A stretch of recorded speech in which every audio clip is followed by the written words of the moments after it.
tardes. Sean bienvenidos y bienvenidas a este nuevo coloquio organizado por la Dirección de Investigación y Creación de la Facultad de Comunicación e Imagen de la Universidad de Chile. Estamos muy contentos hoy día, tenemos un flamante invitado de la hermana República Argentina, Fernando Ramírez. Hola Fernando, ¿cómo estás? Hola, ¿cómo estás, Jorge? Muchas gracias por la invitación.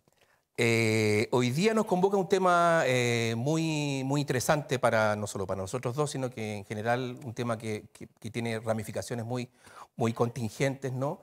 Que es el cine, las dictaduras y la censura, ¿sí? Eh, Particularmente el tema, digamos, que nos viene a presentar Fernando tiene que ver con el cine argentino en la última dictadura de nuestro país vecino, ¿sí? Bueno, que es un tema que, ¿no es cierto?, que más allá del valor historiográfico específico, del valor intrínseco que tiene, digamos, de la línea del registro histórico, es un tema, ¿no es cierto?, que también nos permite pasarnos a la contingencia, ¿no es cierto? Hoy día estamos en un momento muy complejo en términos de derivas autoritarias, ¿no es cierto?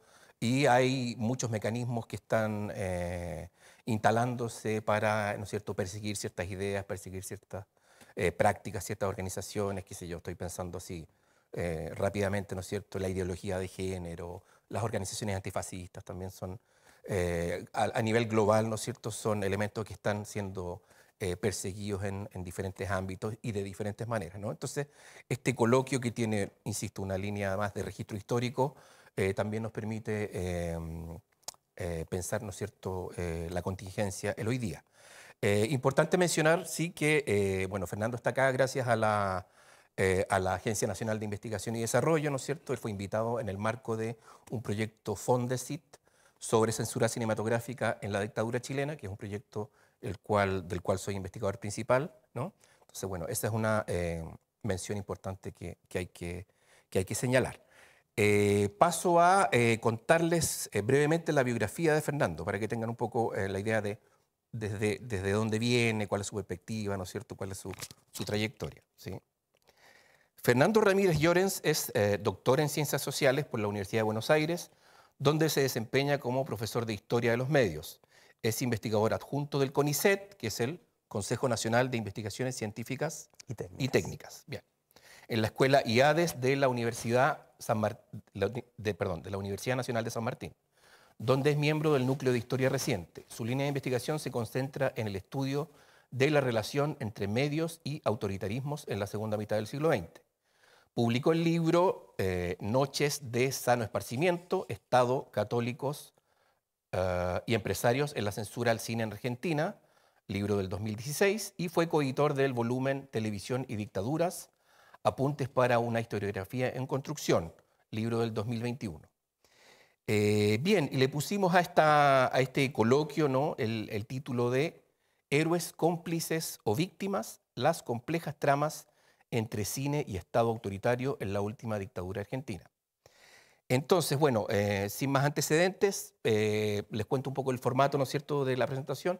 Fernando va a presentar, ¿no es cierto?, su comunicación, y luego de eso abrimos el micrófono, damos paso a preguntas, observaciones, comentarios, tanto aquí de el público presencial, al cual, por cierto, agradecemos mucho su participación, como también de la gente que está conectada al canal de YouTube de la facultad, a quien también mandamos un saludo, ¿no es cierto? Ellos también pueden participar a través de el chat de YouTube, ¿sí? Entonces, todos son bienvenidos y bienvenidas a hacernos sus observaciones, comentarios, preguntas, etcétera, que de eso se trata un poco, ¿no es cierto? Se trata de debatir, conversar, complejizar, problematizar, etcétera, etcétera. Sin más comentarios, Fernando, por favor. Bueno, Jorge, muchas gracias nuevamente.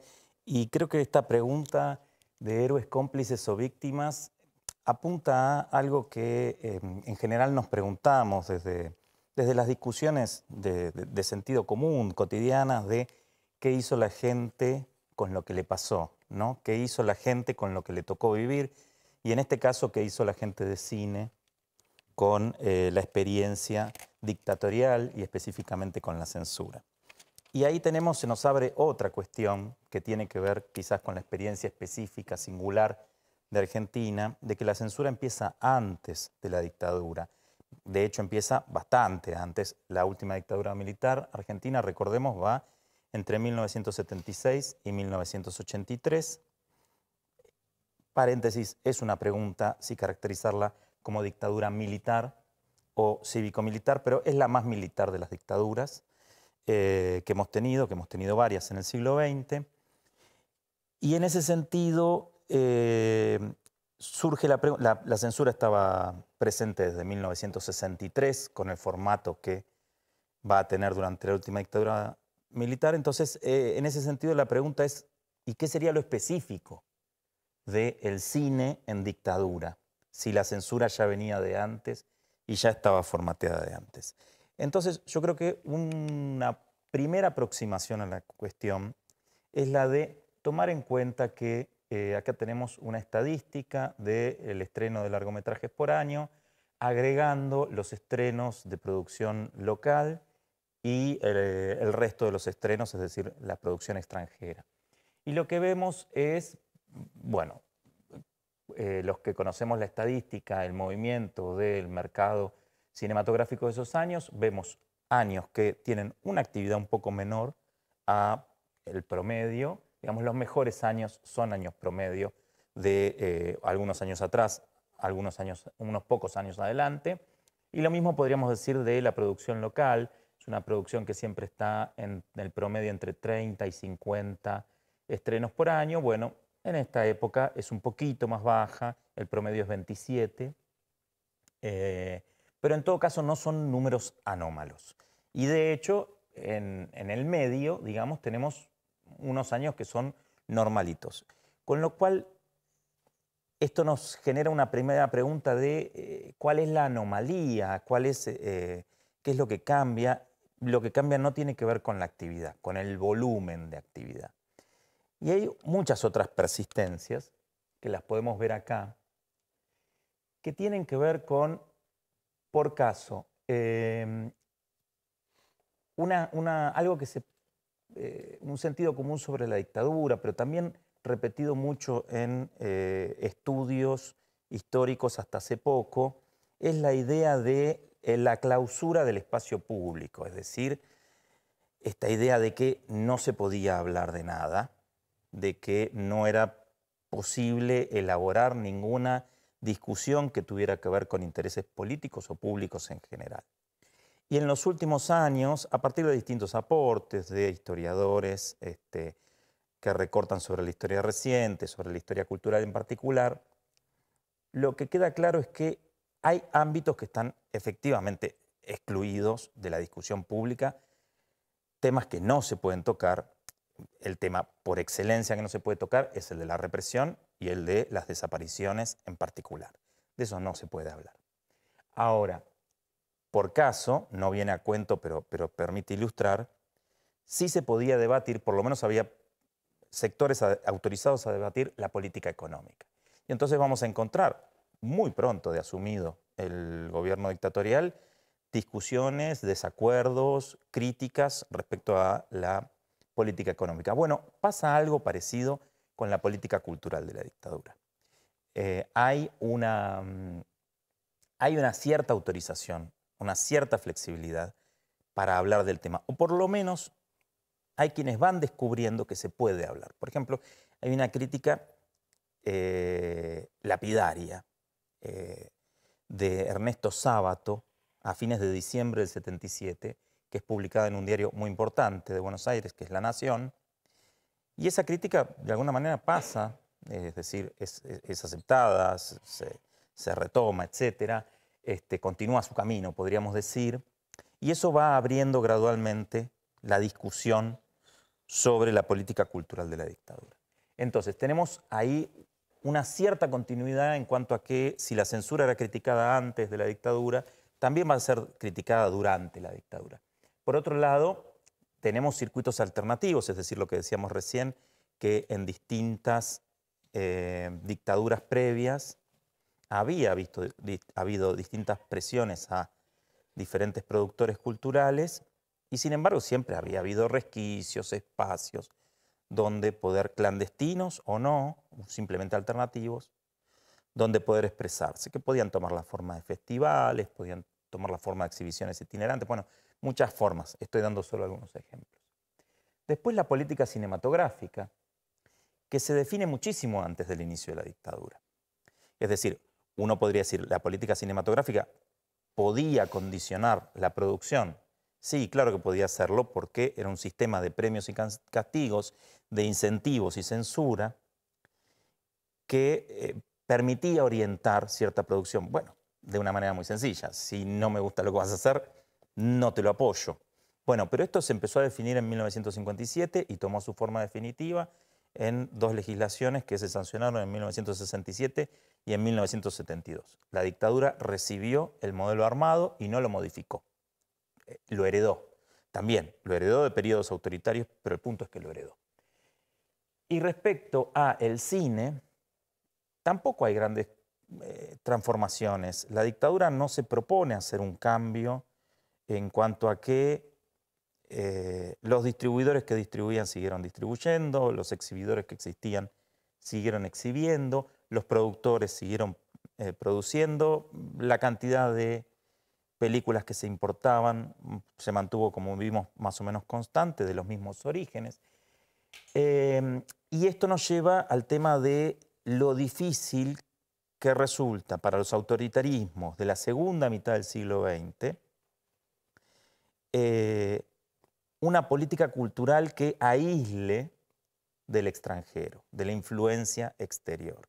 Es decir, uno puede montar una censura que limite ciertos contenidos políticos e incluso que limite ciertas expresiones culturales, pero hay toda una transmisión de costumbres, toda una difusión de ideas que para liquidarlas hay que prohibir el cine extranjero. Entonces, las censuras se debaten en esta tensión entre lo local y lo global. Lo global no entra directamente, entra a través de interpretaciones, es decir, tiene una recepción local que le da un significado que quizás es diferente, complementario o contradictorio con el sentido que pudo recibir esa misma película en otros lados. Pero de todas maneras, ese es un desafío que nunca se termina de cerrar por completo. Entonces, esto es toda la herencia que recibe la dictadura y que nos hace que sea un poco difícil entender qué es lo específico del cine en el cruce con la última dictadura argentina. Bueno, y entonces acá podríamos resumir lo que dijimos: el nivel de producción de películas locales es bajo pero sostenido, entonces no hay un ataque al cine en su generalidad, en su tradición, en sus líneas de mayor productividad que tienen que ver con un cine de género, con determinados directores, con determinados actores, etc. Por otro lado, la dinámica propia de la censura, que no solo viene desde antes, sino que incluso en su periodo más intenso, el periodo de mayores prohibiciones, de mayor actividad de la censura, empieza 2 años antes del golpe de Estado. Empieza en 1974. Recordemos, el golpe es en el 76 y termina en el 78.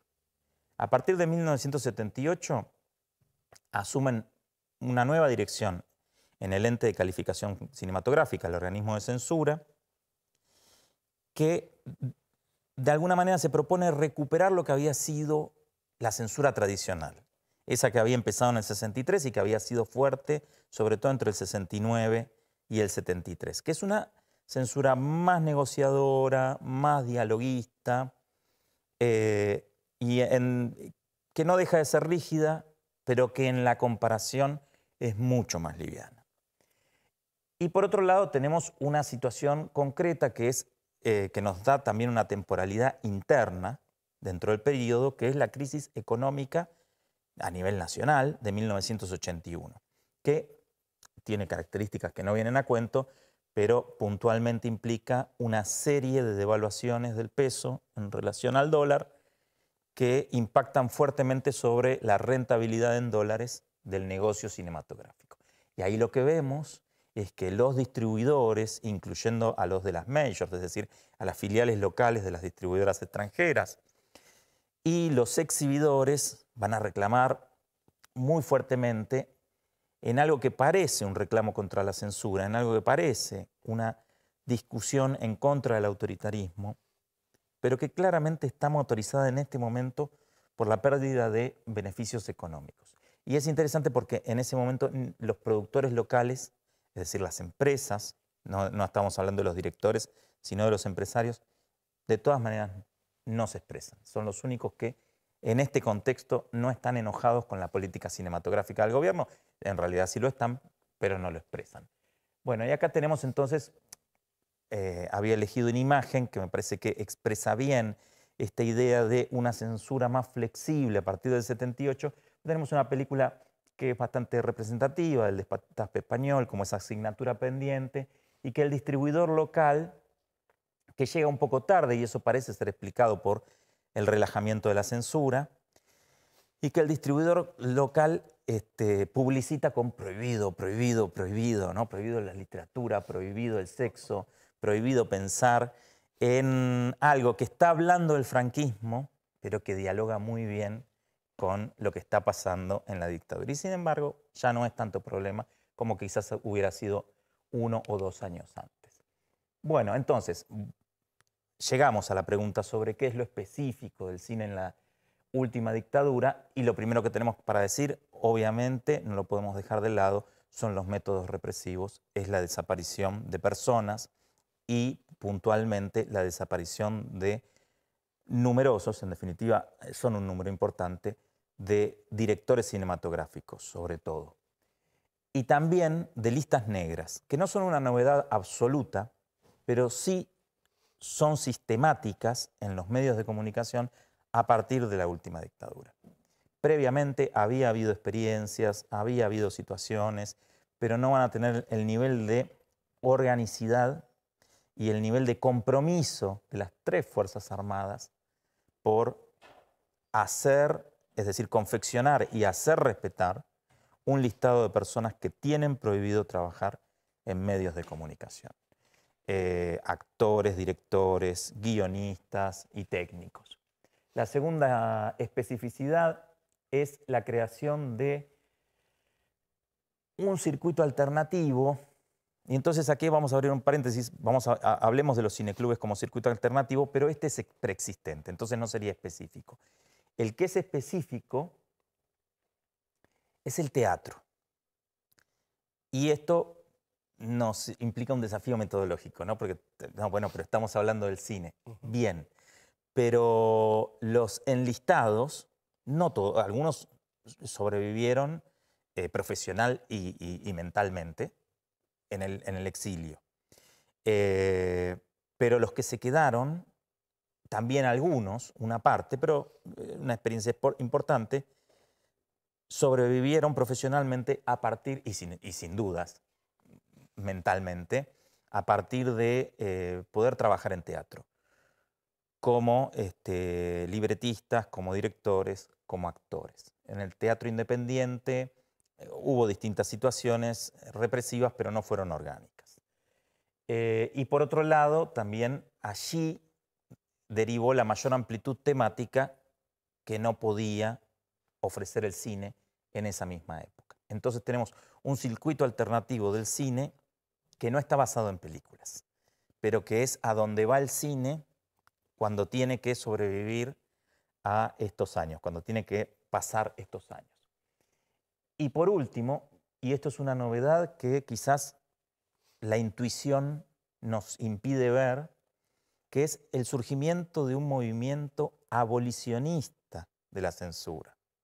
La idea de un grupo cultural que por primera vez en la historia de la censura en Argentina dice lo que está mal de la censura es la censura. A diferencia de lo que ocurría antes, que era, bueno, lo que está mal de la censura es que es abusiva, es que la lleva adelante gente que no sabe nada del tema cinematográfico, que es mojigata. Estos eran los ataques a la censura previos a la última dictadura militar. Probablemente el fortísimo ambiente represivo, el cambio de época cultural impulsado por las influencias internacionales, En fin, distintas situaciones llevaron a la elaboración de esta idea, de que lo que no tenía que haber más era censura, de ningún tipo, incluso si significaba algún tipo de riesgo para la población. Era más riesgoso que el riesgo de la pornografía, de algún tipo de cuestión, más riesgoso que eso para la población era la censura. Lo verdaderamente peligroso para la sociedad era la censura. Y ese movimiento abolicionista era pequeño, pero logra articular todas las críticas a la censura que en conjunto eran muchas. Ya era un movimiento mayoritario. Y vamos a ver que van a ir evolucionando, van a ir progresando hacia otros reclamos que van a tener que ver con, que van a ir construyendo una oposición a la dictadura, donde entonces la abolición a la censura va a empezar a ser entendida como una forma, no como un fin en sí mismo, sino como una forma de enfrentarse a la dictadura. Y un aspecto más que me parece clave, y hagamos un mínimo paréntesis. La censura cinematográfica en Argentina es abolida 40 días después de la asunción de Raúl Alfonsín como presidente, el primer presidente de este ciclo democrático actual. 40 días parece un tiempo muy pequeño, muy escaso. Es una velocidad, ¿sí? En 40 días uno está, todavía pensemos en Roosevelt en la década del 30 en Estados Unidos, uno está recién en los primeros 100 días de gobierno. Está tomando las medidas básicas, fundamentales. Y en ese contexto se elimina la censura. ¿Cómo puede ser que algo que está encarnado socialmente se elimine tan rápido? Bueno, es porque este grupo cultural empezó a procesar el rechazo a la censura desde varios años antes. El proceso de desgaste de la censura se vivió durante el periodo dictatorial, no durante el periodo democrático ni en una transición. Para cuando comenzó la transición a la democracia, el periodo transicional en contra de la dictadura, en contra de la censura, perdón, había terminado. Ya estaba muy maduro, por lo menos. Bien, entonces, en cuanto a la producción local, lo que los argentinos llamamos cine nacional, no se observa un cine del régimen, un cine colaboracionista. Tenemos excepciones. La trilogía de películas que dirige Palito Ortega, una película sobre el Mundial de 1978 llamada La Fiesta de Todos. En fin, probablemente podamos contar con una mano películas colaboracionistas. Pero son excepciones en casi 200 películas que se produjeron en el periodo. Tampoco, y esto es más elemental, más lógico, no hay un cine antidictatorial. Lo que predomina es una producción que lo que construye es un sentido de la normalidad. La idea de que está todo bien y de que todo se puede abordar porque justamente, en todo caso, lo que se diga se va a procesar desde la óptica reaccionaria de la época. Entonces, si te parece bien, si hay tiempo, yo quería proponer que veamos dos fragmentos de una película y de la remake de la película. La película original es de 1939 y la remake es de 1977, en el primer año de la dictadura.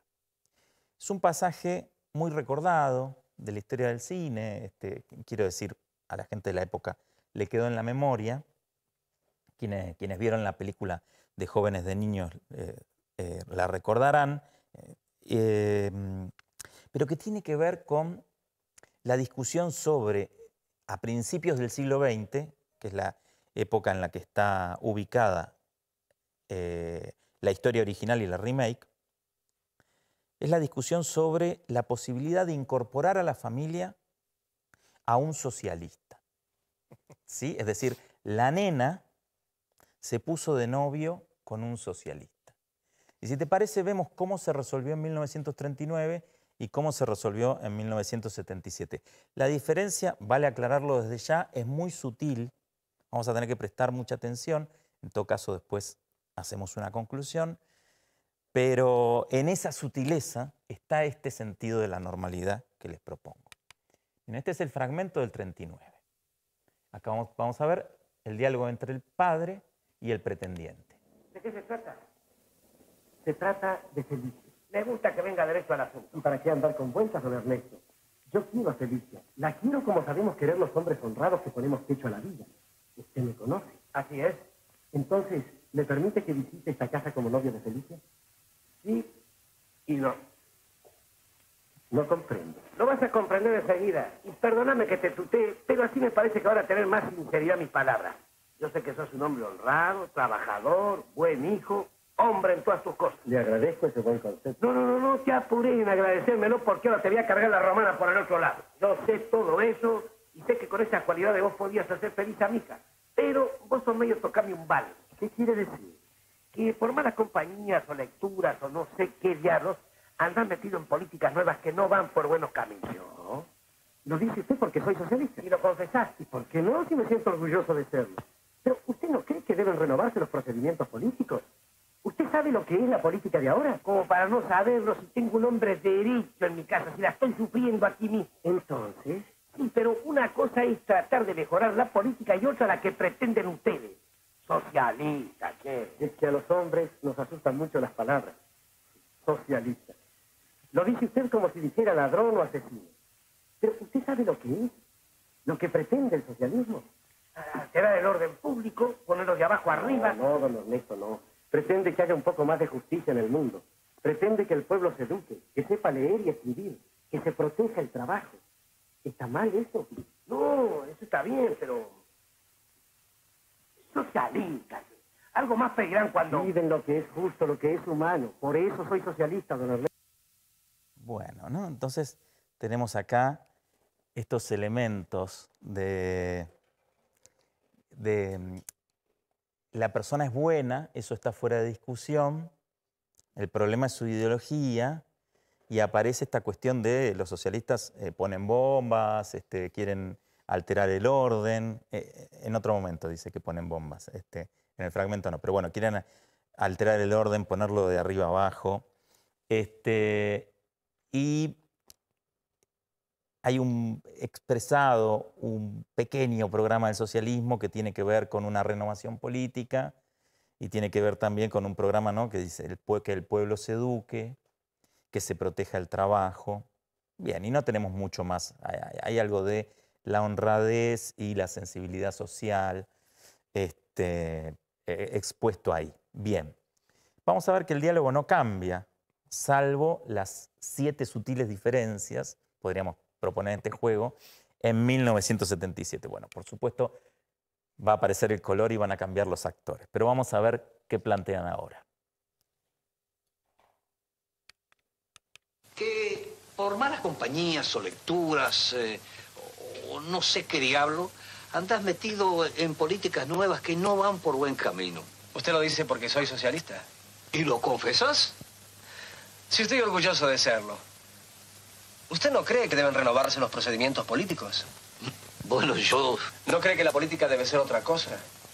Manejada por hombres honrados, capaces, que piensen en el pueblo para ayudarlo, para educarlo, y no para negociar su voto y estafarlo. ¿Usted tiene idea de la clase de políticos que queremos desterrar para siempre?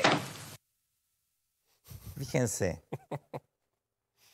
acá el tema es la política es mala, los políticos son corruptos y nosotros queremos erradicarlos.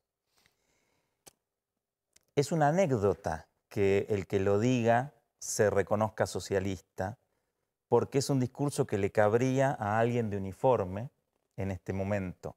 Es decir, lo que está diciendo el socialista no es algo que tenga que ver con el socialismo, sino que son los valores de la propia dictadura en relación a la política. Erradicar la política, por lo menos tal cual, tal cual se conoce el juego y que es el que se quiere eliminar, ¿no? Y en nombre del cual se elimina el juego político. Esto quiero decir. El trabajo desapareció, la cuestión del trabajo. Y en general, digamos, entonces, yo acá les armé un cuadro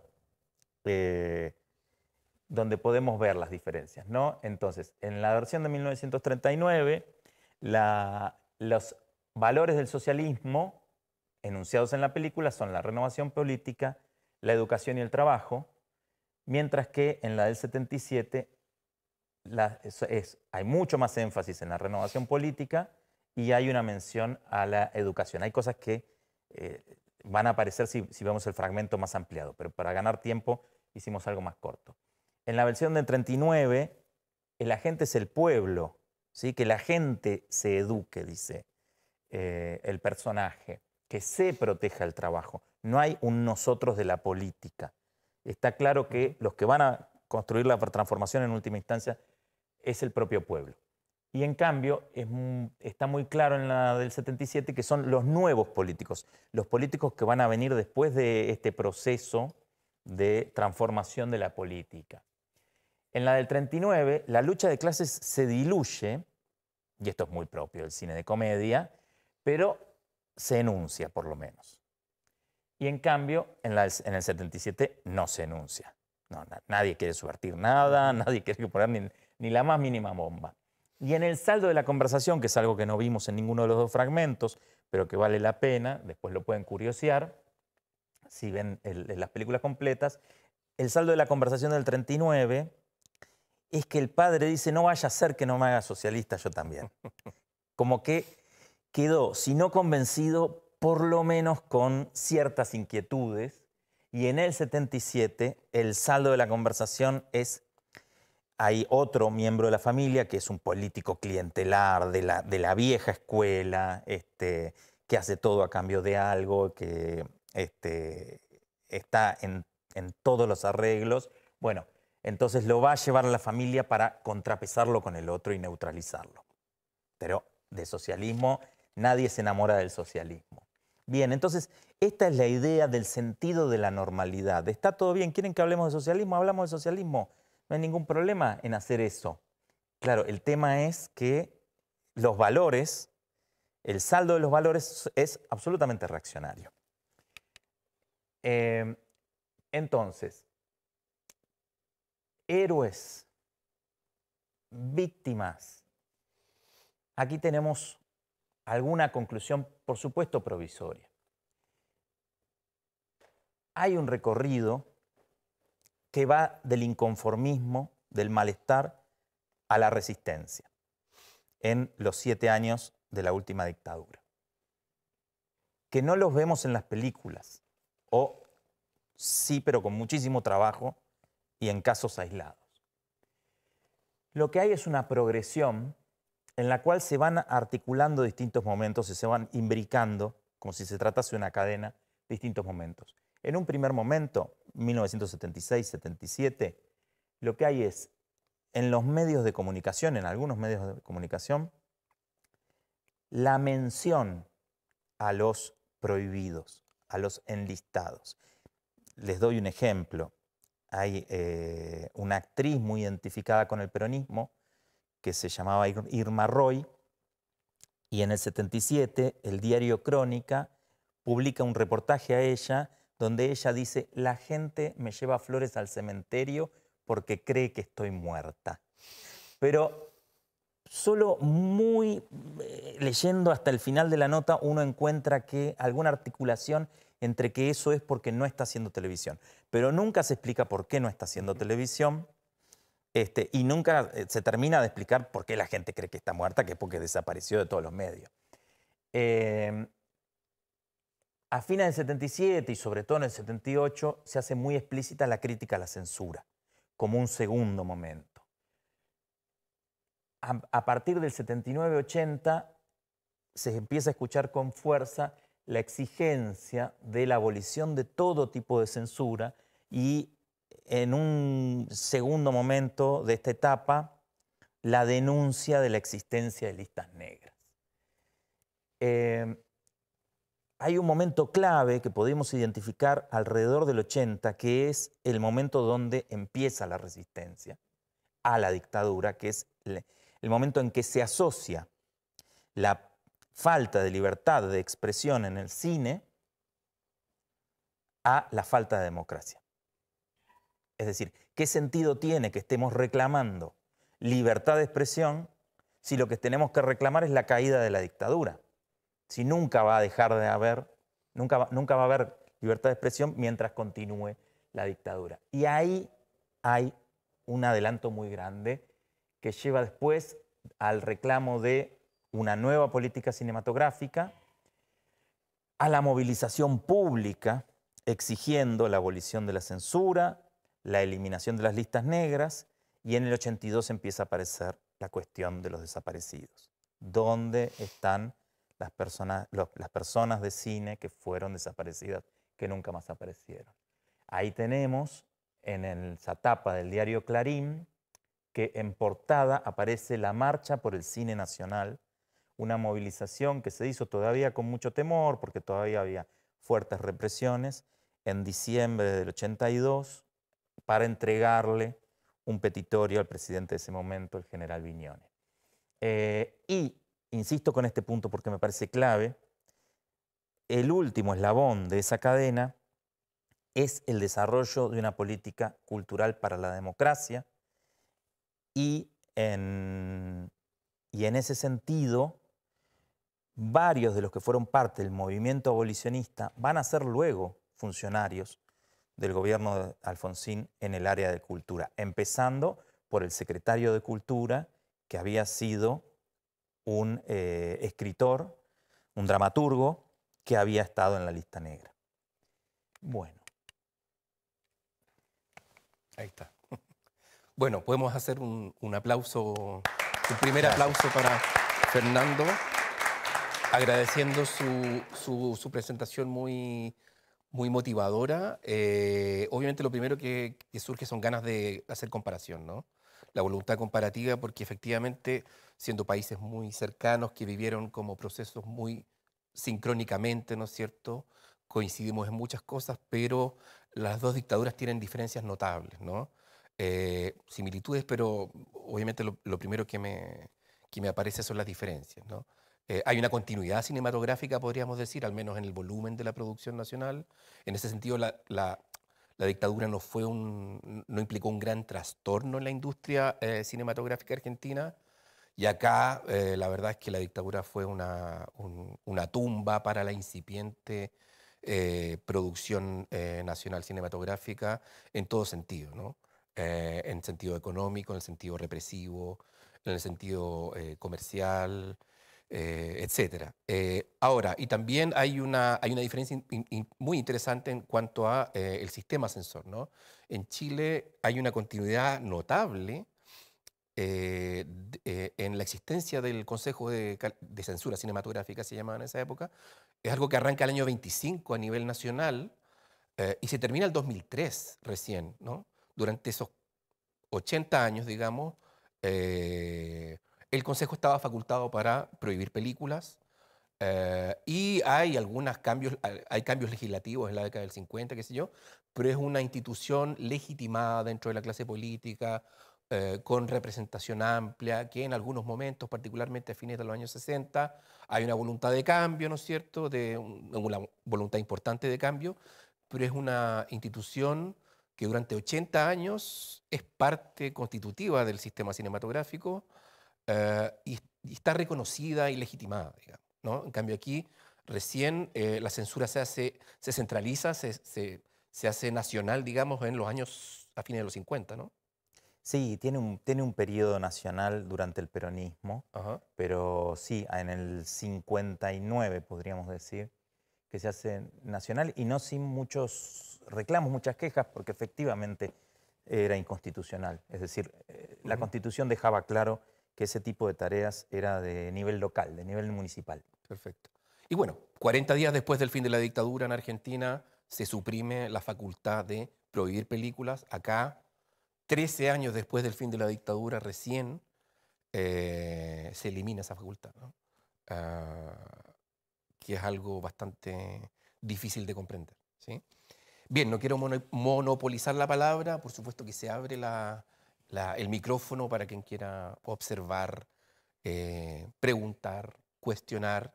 Recuerdo también a la gente que está por la modalidad virtual, ¿no es cierto?, que también pueden hacer comentarios vía chat, no hay ningún problema con eso. Se abre la palabra. Yo tengo una pregunta. A mí me interesa mucho la dimensión, el eje de la nacionalidad, del origen de las películas, si provocan un diferente trato de la censura. Es decir, al cine extranjero, una hipótesis, ¿no es cierto? Al cine extranjero se lo trata diferente que al cine nacional, no solo por los contenidos, ¿no es cierto? No solo por la nacionalidad, sino que también, obviamente, por quiénes son los dueños de esas películas. No es lo mismo, ¿no es cierto?, que la censura le prohíba una película a Fox, a Columbia Pictures, ¿no es cierto?, que a distribuidora Juan Pérez Limitada, ¿no es cierto? No es para nada lo mismo. El lobby es muy fuerte y hay muchos hitos al respecto. Y lo pienso porque siempre recuerdo, el cine nacional, las películas nacionales suman un factor muy importante que no tiene el cine extranjero, que es la imagen país, ¿no es cierto? Porque el cine siempre, desde el minuto uno, el cine es internacional, ¿no es cierto? Es una vitrina internacional, tiene una circulación global y está mayormente pensado para circular fuera de las fronteras. Es como un representante nacional en el circuito internacional, ¿no es cierto? Recuerdo un comentario, una carta al director de una revista en los años 20 en Chile, donde un lector de esa revista comentaba que había visto en el cine de Valparaíso un noticiero en donde una de las notas mostraba simplemente a un músico ambulante en el mercado del Cardonal, ahí en Valparaíso.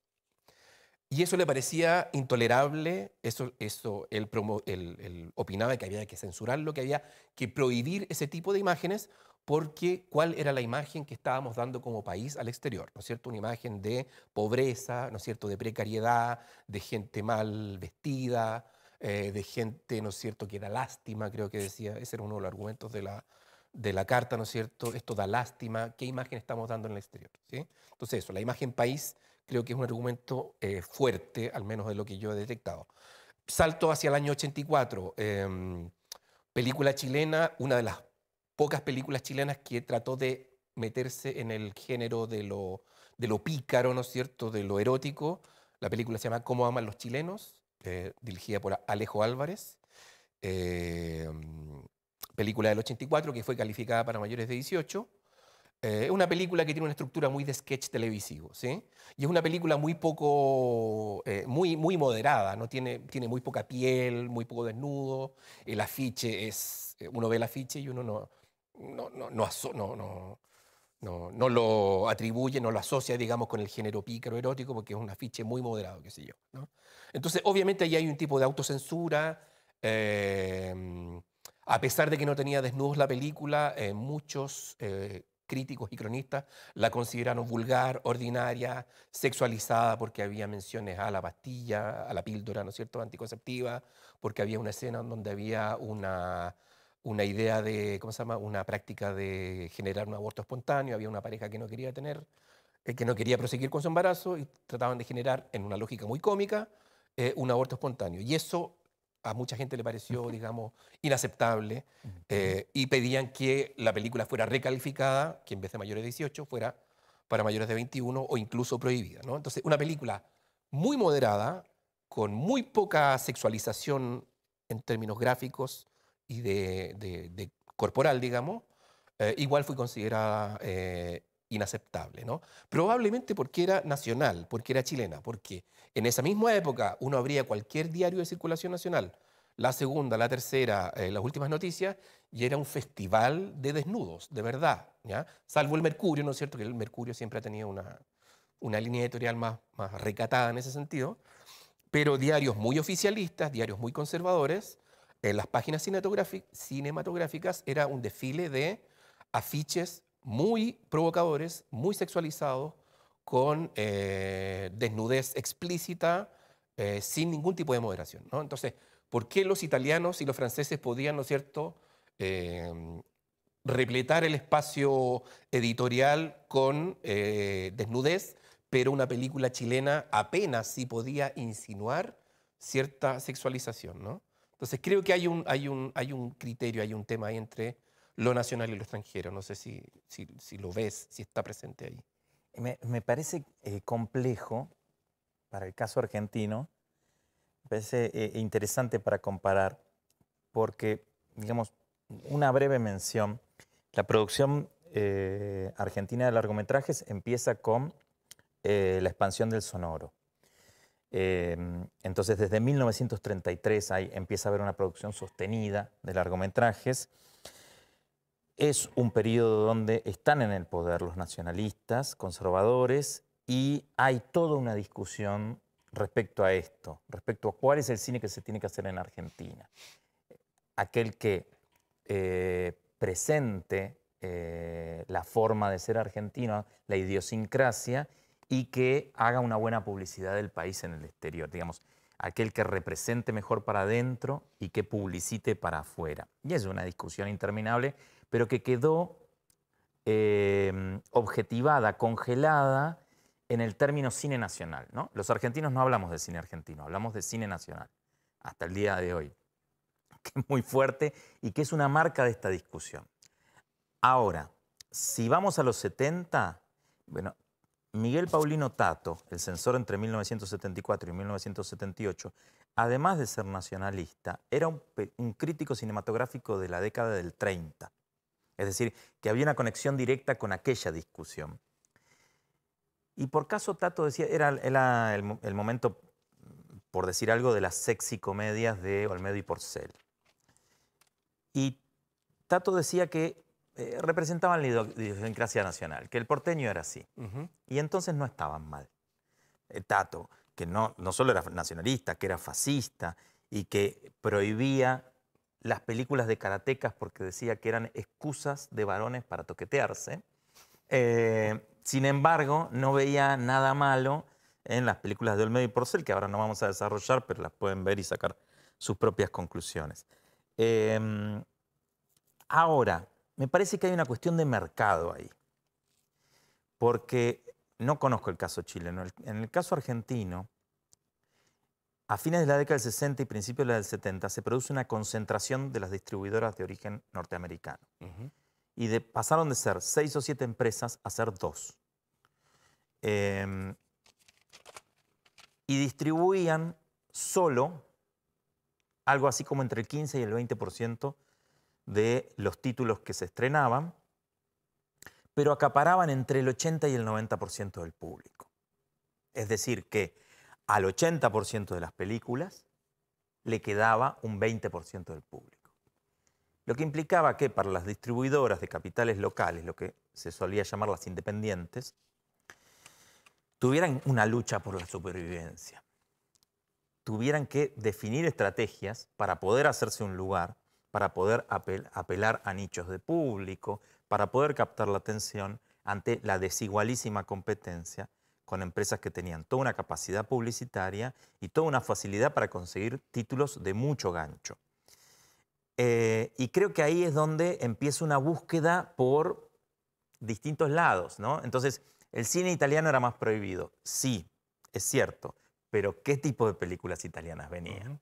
Venían todas las comedias sexy, venían películas eróticas, películas que combinaban el terror con el erotismo, películas que iban a tener más problema con la censura. Y como la censura crea su propio mercado, que es el mercado de lo prohibido, la atracción que da lo prohibido, entonces también ahí había algo de disputar con la censura y decir, me están prohibiendo, le están prohibiendo al público ver esto, que es tan bueno y tan cultural y que tiene derecho. Entonces, sí, por supuesto, había tratos diferenciales, pero me parece que tenemos que atravesarlo por esta dimensión. Históricamente hubo un público importante para las películas españolas. Cuando comienza esa experiencia que se dio en llamar el destape español, hay mucha avidez de algunos distribuidores por hacerse de esas películas y entrarlas a la Argentina. Y era evidente que iban a tener más o menos problemas. Lo que quiero decir es que en la cabeza de esos distribuidores estaba que no iba a ser fácil distribuir alguna de esas películas en el país. Sin embargo, el rédito que se podía lograr, sabiendo que tenían un público tradicional al que se le podía sumar el público que estuviera interesado en el erotismo, bueno, en otras cuestiones, hacía que eso fuera atractivo. Y me parece que esto no se puede dejar de lado. Entonces, en síntesis, esta idea de que hay un cine de la nación, me parece que tiene una forma difusa en los 70, que la podemos reconstruir, pero con dificultad. Y por otro lado, están las apuestas comerciales que tienen en cuenta la censura como un dato con el que hacer negocio. Y que complejizan el panorama. Pero bueno, lo interesante justamente es abordar esa complejidad. Gracias. Sí, Daniel, tengo que pasarte el micrófono para que se escuche también allá en el mundo virtual. Bueno, muchas gracias por la presentación, Fernando. Un par de consultas. Lo primero, bueno, tú señalas que no existió un cine del régimen, ¿no? Pero igual no deja de ser llamativo, sobre todo comparado con Chile, el promedio de 27 películas al año, o sea, estamos hablando de casi 200 películas en el contexto de la dictadura, lo cual, comparado con Chile, como digo, es muchísimo. Entonces, ¿cuáles serían las temáticas de esas películas? Si pudieras desarrollar un poco más, comedia, cine infantil, cine que busca rescatar ciertos valores nacionales. No sé si se representan, por ejemplo, eventos del periodo como Malvinas, qué sé yo. ¿Cuáles serían las preocupaciones que se encuentran en esas películas y en qué medida esas temáticas quizás nos permiten hacer una lectura a contrapelo de lo que está ocurriendo en Argentina en esos años?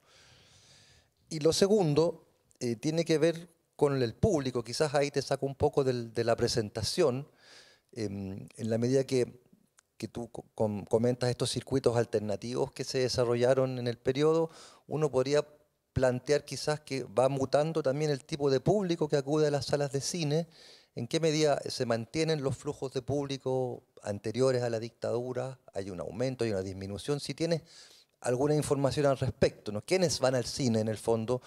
Y en el fondo también se compran un poco esta idea de normalidad, ¿no?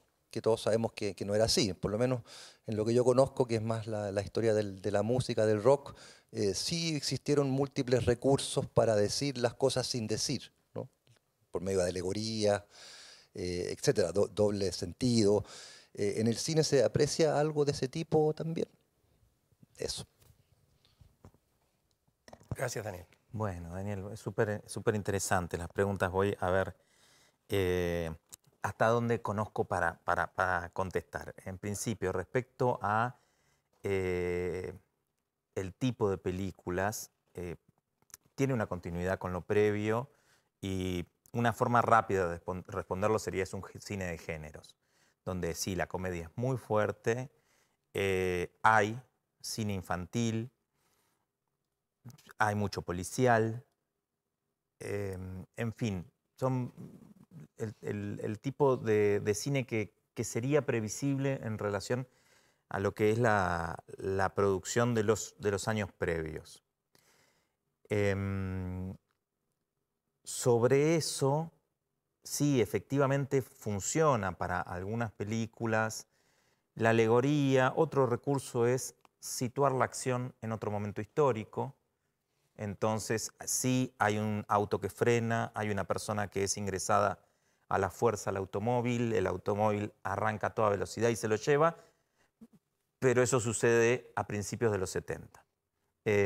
Y entonces eso habilita a hablar de lo que está pasando con la condición de decir que eso ya no pasa más, que eso pasaba antes. Son algunas estrategias que se utilizan. Y después me habías preguntado sobre el público. Hay un proceso de encarecimiento de la entrada que es muy notable entre el 76 y el 80, que podría afectar de alguna manera la concurrencia de público. De todas maneras, el público se sostiene esos años. El público se derrumba en el 81 con la crisis económica. y ahí sí hay una gran preocupación y es por lo menos lo que se ve en las estadísticas, digamos, los números de venta de entradas acompañan los testimonios de época que dicen no está entrando nadie, esto es un desastre, que son números buenísimos para lo que va a ser fines de la década de los 80, pero eso lo sabemos con el diario del lunes, como se suele decir. Para la época son números malos, sobre todo para la cantidad de salas que hay y la cantidad, la importante oferta. E insisto, ahí aparece una cuestión que me parece súper interesante, y que es que las distribuidoras de origen extranjero empiezan a reclamar que se les habiliten las películas prohibidas. Algunas tienen 6 años de prohibida, algunas tienen 10 años de prohibida. Entre las que estaban prohibidas estaba La Naranja Mecánica, por ejemplo, que es producida en, si no me equivoco, 1971. Me puedo estar errando por algún año. Y en 1982 todavía no había sido estrenada, estaba esperando el estreno. Ahí hay una insistencia muy grande en cuanto a decir, el público quiere ver esta película. O sea, yo lleno la sala si saco esta película. Por favor, déjenmela. Por favor, no, porque estamos hablando de 3 gente importante. Pero habilítenmela. Y algunas películas se habilitan en ese sentido. Pero no sé si te contesto o sí. Nada, es muy interesante. Acá en Chile pasa algo similar con el tema de las entradas. Hay un encarecimiento inmediato, post-golpe, de las entradas al cine. Se desmantela, la dictadura desmantela rápidamente todos los mecanismos proteccionistas de la economía, ¿no es cierto? El proteccionismo en el sentido de promover la industria nacional. Y el control de precios, ¿no es cierto?, que era algo muy constitutivo, no solo del gobierno socialista de Salvador Allende, sino que el control de precios arrancó a inicios de los años 30, ¿no? Y las entradas de cine estaban protegidas por el control de precios, ¿no es cierto? Viene el golpe y ya prácticamente, septiembre del 73, y prácticamente en octubre del 73 ya las entradas, pero se disparan. Un alza impresionante, ¿no es cierto?, en unos porcentajes así, pero insólitos. No sé si es particularidad del caso chileno, pero durante gran parte de la dictadura estuvimos con toque de queda nocturno, ¿no? En Argentina no. Entonces, eso explica también, eso es un dato pero enorme. O sea, entonces, tenemos encarecimiento de entradas, toque de queda, ¿no es cierto?, desmantelamiento de la producción nacional. Obviamente hay una apertura de las aduanas para que entre el material extranjero, pero todo ello hace que haya una caída enorme de la cantidad de público que va a las salas de cine, ¿no es cierto? O sea, efectivamente, cuando uno dice, qué sé yo, el golpe sepultó un montón de actividades, en el caso del cine es literal, ¿no es cierto? Yo recopilé, ¿no es cierto?, puse en gráfico las estadísticas del Instituto Nacional de Estadística sobre la asistencia a salas de cine. El pic así fabuloso, digamos, la época dorada del cine es inicio en los años 60, con cerca de 70 millones de espectadores al año, ¿ya? Un país pequeño, ¿no es cierto?, de 7 millones de habitantes. Es decir, es como que cada habitante, ¿no es cierto?, de Chile fuera 10 veces al cine al año, una cosa así. Después esto va cayendo, bueno, aparece la televisión, etcétera, etcétera. Durante la Unidad Popular todavía se mantiene, las cifras se mantienen dentro de 40, 30 millones de espectadores anuales. Viene la dictadura, en la dictadura 20 millones y termina el periodo a fines de los años 80 con 11 millones de espectadores anuales, 15 millones de espectadores anuales. Entonces, efectivamente, la dictadura transforma el espectáculo y el negocio cinematográfico de manera radical y probablemente hasta la llegada de las multisalas, digamos, a fines de los años 90, recién ahí viene la recuperación, ¿no es cierto? Y es una recuperación relativa también porque las cifras pre-pandemia, ¿no es cierto?, de asistencia a las salas de cine no se parecen en nada a la cantidad de gente que iba al cine en los años 60, ¿no? Es otra época, son épocas completamente distintas, ¿sí? Y nada, para contextualizar un poco también quería, para graficar la diferencia, ¿no es cierto?, entre una realidad y otra. Fernando habla, ¿no es cierto?, de 27 películas, 30 películas al año. En los primeros 10 años de la dictadura, es decir, septiembre del 73 a mediados del 83, se estrenan en Chile apenas 6 películas nacionales. En todo ese periodo, en 10 años, ¿sí? 6 películas nacionales. Gracia y el forastero, de Sergio Risenberg, que fue filmada durante la Unidad Popular. A la sombra del sol, de Silvio Cayosi y Pablo Perelman. Chile y su verdad, que es una película oficialista, es un documental oficialista, pero más bien fue producido para la televisión.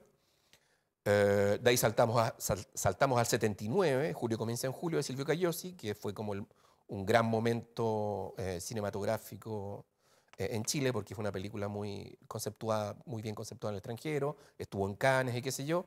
El zapato chino, de Cristian Sánchez, el año 79. Los Araucanos, una película de Alejo Álvarez, del año 78.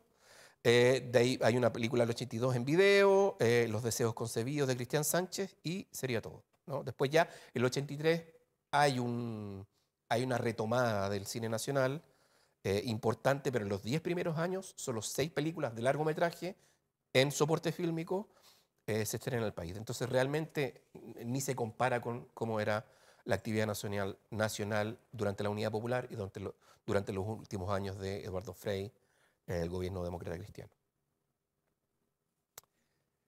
No sé si alguien más tiene alguna observación, pregunta, comentario, ganas de saber cosas.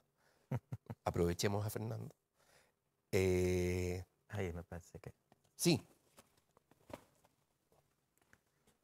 Ahí. Oli, muchas gracias por la charla. Quería preguntar, teniendo en cuenta que, bueno, en el caso de Chile, las políticas culturales, sociales suelen verse modificadas dependiendo de los gobiernos de turno. Y no sé, por ejemplo, acá he escuchado como ideas de lo que podría pasar si es que ahora le toca a Cast, qué podría pasar respecto al Ministerio de Cultura y las formas de promoción a la producción cinematográfica nacional. Entonces, respecto a eso y la censura, pienso que igual cuando, por ejemplo, las cabezas de equipo o los comités evaluadores, qué sé yo, cambian, también hay una especie de sesgo que yo igual podría haber algo de censura en eso quizás. ¿Y no sentís que quizá en estos periodos igual algo de eso pueda haber, como que no haya fomento a producciones que quizá no estén en línea con los ideales temporales de la nación? No sé. Gracias. A ver, es difícil tu pregunta porque es difícil en el contexto argentino actual de desmantelamiento de la política cinematográfica tener una mirada global donde uno haga la crítica, que es lo que hacemos nosotros, ¿no? A lo que nos dedicamos, a razón, ciencia y crítica. Nunca nos fuimos del iluminismo. Bueno, es difícil opinar sobre los déficits de la política cinematográfica en un momento de desmantelamiento de esa política, porque uno tiene miedo siempre de quedar como funcional a los argumentos del desmantelamiento. Pero voy a intentar hacerlo con cuidado. Hay en la película documental Los Rubios, de Albertina Carri, hay un momento que es brillante, la película es brillante, pero ese momento en particular también lo es, donde ella lee la respuesta que le da el Instituto de Cinematografía respecto a su pedido de apoyo económico para su documental sobre su padre, un desaparecido. Y la respuesta es que, lo digo rápidamente, quizás soy impreciso, es que bueno, que valoran las intenciones, pero que no está bien enfocado el problema y que podría hacerlo de otra manera. Y ella lo lee como parte de la película, digamos. La película construye la forma en que se llegó a hacer la película.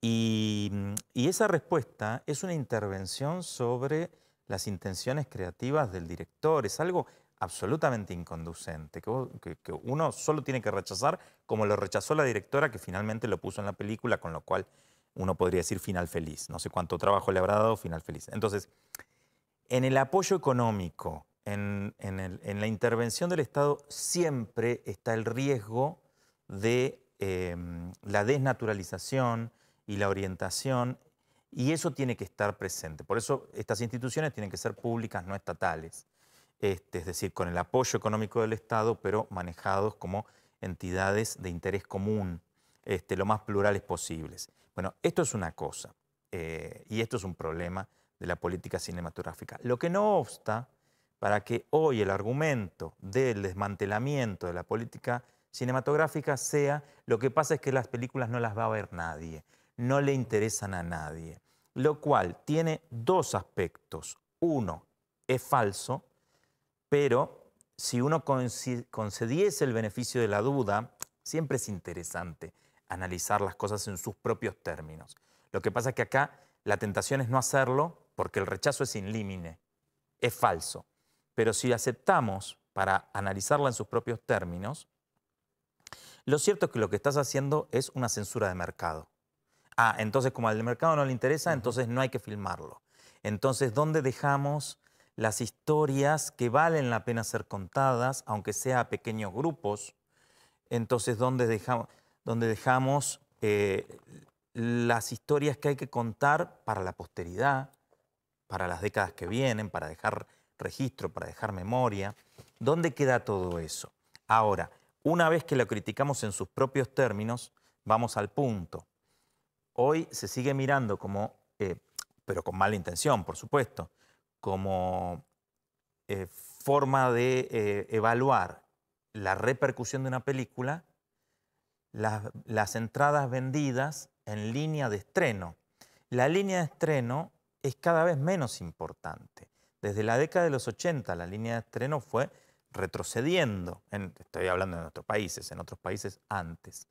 Entonces uno tiene que contar también las visualizaciones de plataforma, la circulación de DVD, que también está retrocediendo, en fin, distintas formas en que se accede a la película. Y hoy una película o una serie, lo que fuera, se ve de una manera mucho más extendida en el tiempo que cuando uno tenía que ir a verlo jueves, viernes, sábado y domingo porque quizá la levantaban.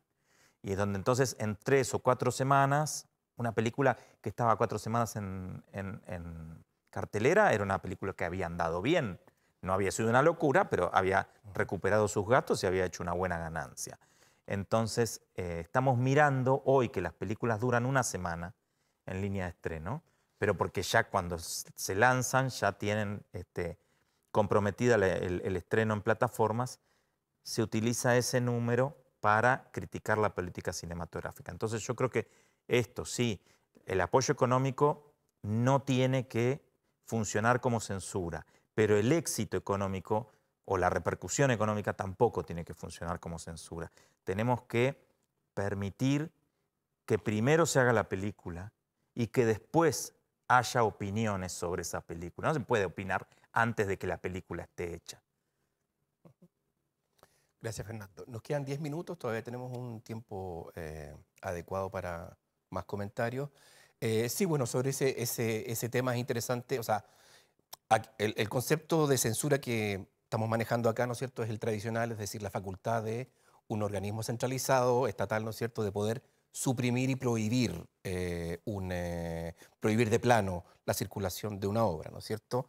Pero claro, efectivamente, censura también hay que considerar cuando se arrincona un tipo de contenido, ¿no es cierto? Es decir, se permite que se produzca, ¿no es cierto?, pero no se lo distribuye, ¿no es cierto? Eso también es una forma de supresión de contenido, ¿no es cierto? Se está arrinconando un contenido. Y eso, bueno, eso hay que considerar, ¿no es cierto?, la definición de libertad de expresión no tiene que ver solamente con dejar que la gente diga lo que quiera o lo que estime conveniente, sino que también no es el derecho solo a expresarse, sino a distribuir esa expresión, ¿no es cierto? Porque efectivamente uno puede vanagloriarse y decir, no, aquí todo el mundo tiene derecho a expresarse, pero bueno, son solo algunas opiniones las que llegan a distribuirse, a ser escuchadas, etcétera, etcétera. Entonces no es lo mismo el derecho a expresarse que el derecho a ser distribuido. Bien, retrocedo, no sé si no estoy atento a todas las manos que puedan alzarse.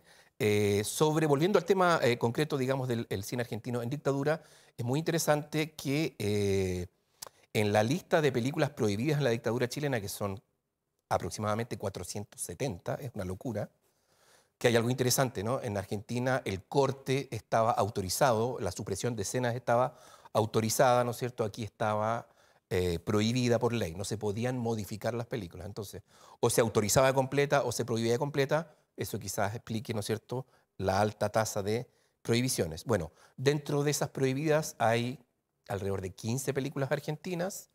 La mayor parte son estas sexy comedias, ¿no es cierto?, que nos cuenta Fernando. No sé si las nuevas generaciones ubican a Jorge Porcel y Alberto Olmedo. Alberto Olmedo son estas comedias, no sé si eróticas, la verdad, porque de erotismo no sé si tienen mucho, digamos. Comedias pícaras, diríamos. Un formato bastante, yo diría, parecido en el ámbito local a lo que hace Quique Morandé en sus programas. Un humor bastante básico, bastante picaresco, bastante patriarcal, diríamos.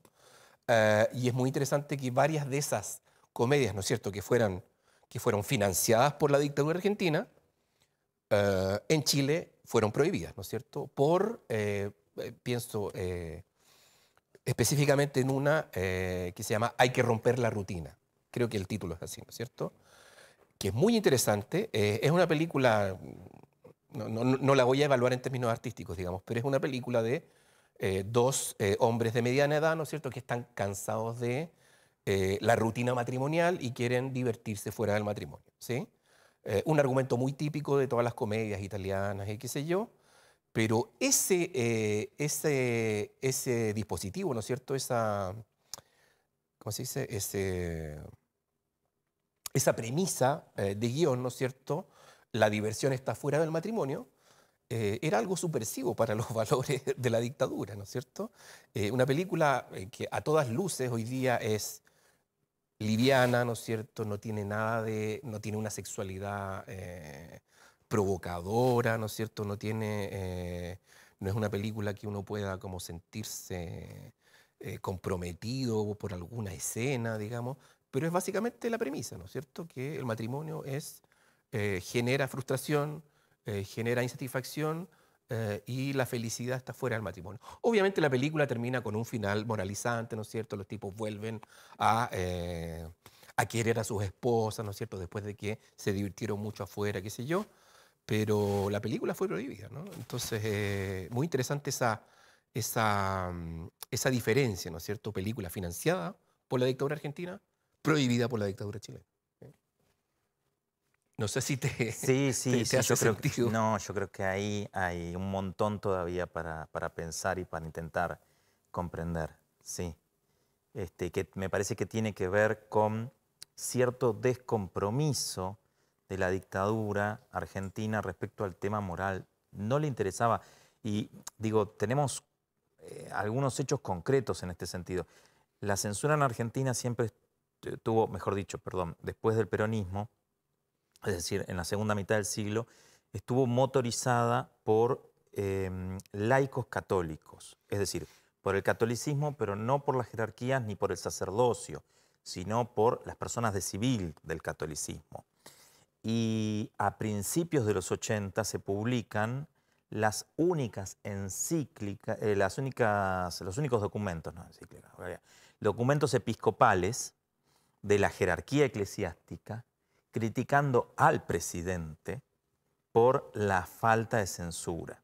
Esto es, el presidente es un inmoral. No se decía en estos términos, pero planteaba esto. Y uno ve en las cartas de lectores de los diarios a los desencantados de la dictadura, que son los que escriben al diario diciendo: yo apoyé esta dictadura, yo estoy de acuerdo en muchas de las cosas que se hicieron, pero la inmoralidad que hay, con lo cual ahí vemos esa distancia, ese quiebre de un pacto que se suponía, o sea, se suponía que los militares venían a ordenar, a combatir en términos políticos y a moralizar en términos culturales.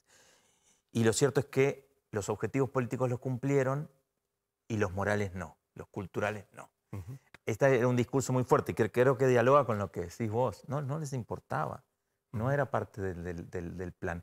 Y eso es lo que nos explica que la periodización de la censura no coincida con la periodización política de la dictadura, porque dependía de otra cosa, en muy buena medida del mundo católico, que en la última dictadura militar estaba muy dividido y tenía un sector pequeño pero influyente que planteaba: la cuestión moral está bien, pero los católicos no deben colaborar con el Estado. Interesante. Para ir cerrando, sí, acá es muy interesante esto y no tiene que ver con... hay gente que por ahí puede pensar que esto de complejizar las dictaduras, ¿no es cierto? Es como blanquearlas en el sentido de decir que hubo cierta continuidad, hubo cierto fomento, ¿no es cierto?, a la industria cinematográfica, o hubo cierto margen para operar dentro de la represión. No, no tiene que ver con eso, tiene que ver simplemente con complejizar y problematizar, ¿no es cierto? Me refiero a que acá en Chile también pienso en Verónica Valdivia, la historiadora Verónica Valdivia, que también de alguna manera sostiene algo parecido, de que dice que la dictadura fracasó en su cruzada moralista, ¿no? Porque la dictadura chilena arrancó, ¿no es cierto?, con unos valores muy conservadores, esto de le vamos a cortar el pelo a todos los hombres, ¿no es cierto?, los valores cristianos de la familia nuclear, el matrimonio es lo más sagrado, qué sé yo, pero a fines de los 70 se implanta el neoliberalismo, ¿no es cierto?, se abren las aduanas, nos colonizamos culturalmente mucho más de lo que estábamos, aparece el formato de video cassette, ¿no es cierto?, que circula mucho más fácil, y aparece todo un mercado del sexo, ¿ya? A fines de los 70, en la época más represiva de la dictadura, se multiplican los clubes topless, ¿no es cierto?, se multiplican los moteles, etcétera, etcétera. Entonces ella dice que la cruzada moral de la dictadura fue un fracaso, ¿sí? Entonces, muy interesante esto de, también para pensar la política un poco, ¿no? Como esto de, uno cree que los gobiernos son unidades totalizantes, ¿no es cierto?, que controlan todos los aspectos de la vida de un país. No, digamos, porque por una parte, ¿no es cierto?, implementan ciertas políticas, pero por otra parte pueden, efectivamente, pueden quizás contentarse con simplemente lanzar ciertos discursos, pero que en realidad no les interesa transformar tanto las prácticas, sino que cumplimos con decir que, bueno, el matrimonio es lo más sagrado, que la familia es la base de la sociedad, pero en la práctica lo que nos interesa es abrir el mercado y bueno, si habrá que trastocar, generar consecuencias indeseadas en lo moral, ok, digamos, pero lo importante, lo central era lo económico, ¿no es cierto? Lo moral era quizás como una consecuencia y era un tema con la iglesia, y la iglesia en muchos aspectos fue bastante colaboradora con los opositores de la dictadura, entonces es un cruce muy complejo, digamos, pero no es llegar y decir, digamos, que la dictadura chilena, ¿no es cierto?, instaló su agenda moralista, porque en la práctica, por debajo, la cosa puede ser muy diferente. Sí, ahí el tema es que tendemos, porque tiene que ver con el registro de época de quienes vivieron la época y vivieron ese momento como un momento efectivamente muy pesado, muy opresivo, y donde no se veía las alternativas. Pero la idea de que una dictadura es un poder omnímodo, ubicuo, no nos permite justamente pensar en estos pliegues, en estas complejidades y en las contradicciones, ciertas contradicciones del momento, donde se van filtrando cosas y se van construyendo algunas alternativas, que son importantes porque algunas tienen un desarrollo posterior, ¿no?